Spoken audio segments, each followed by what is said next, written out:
Do you feel valued? Do you feel heard? Are you fulfilled?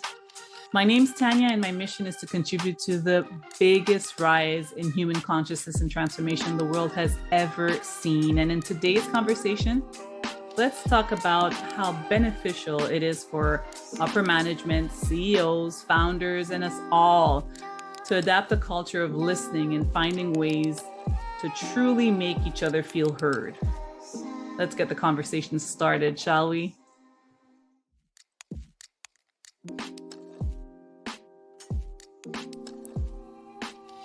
My future self came to see me today.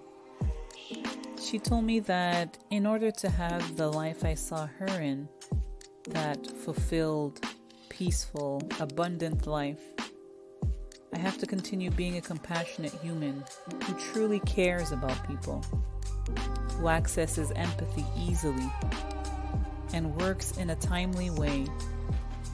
Make every moment count. Make it last forever.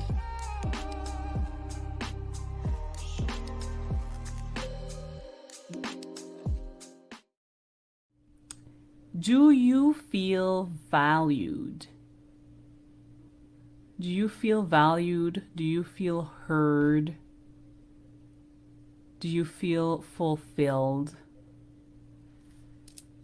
If you've been watching my lives, you know we are in our season of living a life of intention. Yes, intentional living.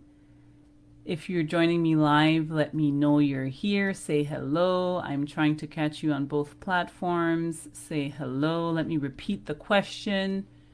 Do you feel valued? Do you feel heard? Do you feel fulfilled? As I take the time to wave when you come in. So like I was saying, if you're catching me live, you know that it's the season of living a life of intention, intentional living. And as I always like to say, now more than ever, we need tools and strategies to help us adapt and overcome to the enormous amounts of stress that we are living. So let's start conversations, meaningful conversations, and the goal is always thriving, not just surviving. Today, I want to talk about the extremely important skill of listening, making people feel heard, and particularly at the workplace. You may hear my son in the background.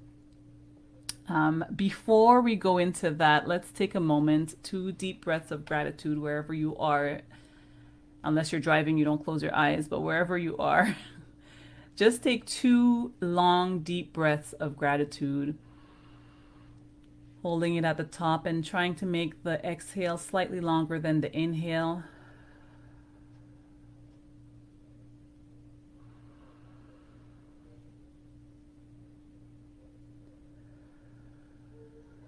And I hope that brought even just a moment of calm in your day. So let's get back to the simple yet powerful act of listening. I believe that one of the universal needs we share is the need to be heard. A feminist or activist wants to be heard, wants the right people to hear her so that the right changes can be made. The Black Lives Matters movements just wants to be heard. The right people to hear so that the right changes can be made. A stressed out mom just wants to be heard, the husband and the kids to hear her so that she doesn't feel overwhelmed. And an employee just wants to be heard, wants the boss to hear in order to make the right adjustments for an optimal place of employment. So let's talk about the culture around your place of employment or business.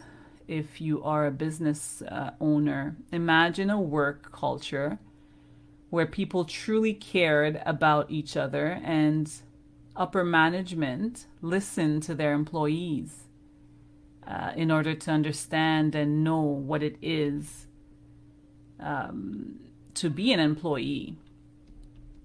So that need to make the environment optimal in your workplace, it's a win-win situation, right? You would think so, but yet That's not what we as a society are living right now. The majority of corporations or businesses or business owners are sending people home feeling unfulfilled, overwhelmed, undervalued, and it profoundly affects the way we treat the people we come into contact with afterwards. Like when we get home, it profoundly affects how we interact with our family and friends and just people in general. So, how does that then affect people when they interact with their loved ones or with the people around them? How does it affect the children who have to deal with being raised by people who feel unfulfilled or unvalued at work? If you feel like a number at work, let me know in the comments.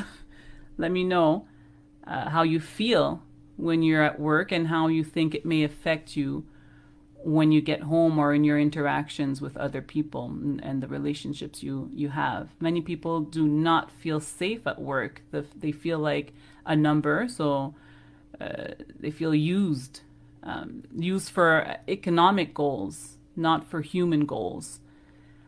What if companies see each other or see one, or one meaning us all, their employees, as someone's child and make every company decision with human dignity and growth at the forefront? Made every person someone to grow with, to learn from, to laugh with, to enjoy meaningful conversations with. When you think about it, businesses have the opportunity to positively affect or impact people's lives up to 40% more than churches, right? Because on average, we work about 40 hours a week, and we're in church or a place of worship for about an hour a week, if that much, because many people don't even go, right? So they have the opportunity to make a significant positive impact in people's lives. Imagine if all corporations started saying, this life, this precious employee that I have, has been put into my care, and I will do everything in my power to make sure this woman or man leaves here with the best version of him or herself, sending people home feeling valued and fulfilled. Those people then in turn treat those around them way better, and in a caring and empathetic way, because they've been treated that way as well in work, which is where we spend most of our time. We've heard, based on some studies, that the number one source of happiness in the world is meaningful work in a company that you feel valued in. So it's a no-brainer when you think about it. Bob Chapman said, and I quote, that businesses could be the most powerful source of good in the world if they simply had the skill and the courage to care for the people they have the privilege of leading. That could be such a powerful force of healing. It's food for thought. So I thought it would be a great conversation to have. Let me know. I urge you, the businesswoman, the businessman, the people who have the direct power to change the company's culture, to consider making changes that will benefit the well-being of our employees, of your employees, especially now when there's such a divide, vaccinated versus non-vaccinated. Mental health is a huge issue right now.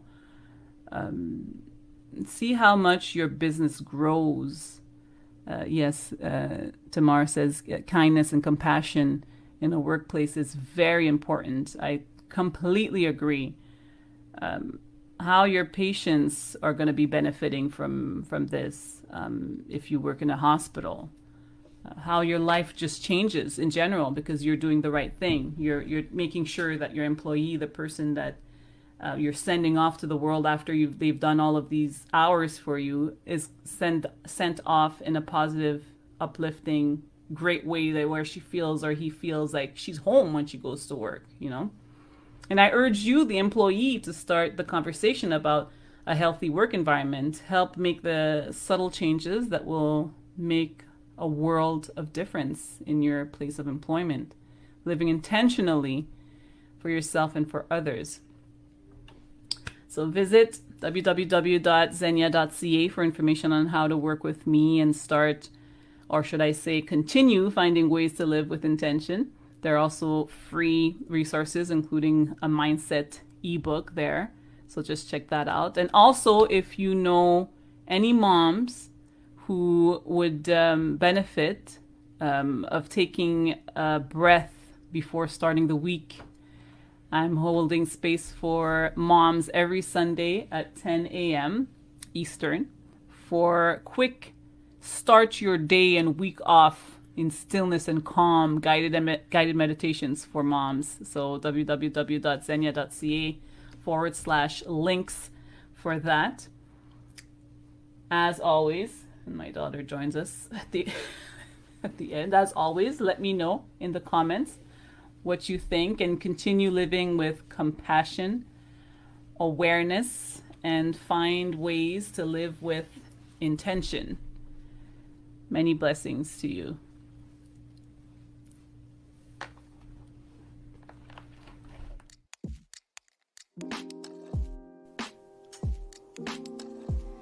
As always, I thank you for tuning in. These episodes are meant to be of massive value to you, and so I hope you got something out of it. And if you did, all I ask in return is for you to give it a thumbs up, give it some love in the reviews, share with 1 or 2 friends whom you know will benefit from hearing this content. Check out the links in the description.